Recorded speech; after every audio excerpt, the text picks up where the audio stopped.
निमिया के पेड़ जहरीली बलम नीम जड़ से कटाई दहो। निमिया के पेड़ जहरीली बलम नीम जड़ से कटाई दहो। सोने के थाली में जेवना बनाए, सोने के थाली में जेवना बनाए, जेवना में गिरे एक पाती बलम नीम जड़ से कटाई दहो।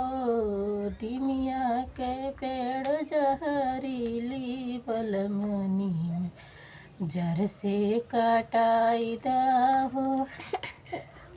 जजरे गेड़ुआ गंगा जल पानी, जजरे गेड़ुआ गंगा जल पानी, पतिया पे पनिया में गिरे एक पाती बलम नीम जड़ से कटाई दहो।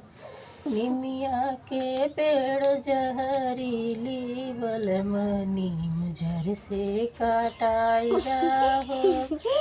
लवंगइया इलाची के बिरवा जोड़ाए, लाचिया में गिरे एक पाती बलम नीम जड़ से कटाई दहो। एक फूल चुनी चुनी से जिया लगाए, से जिया पे गिरे एक पाती बलम नीम जड़ से कटाई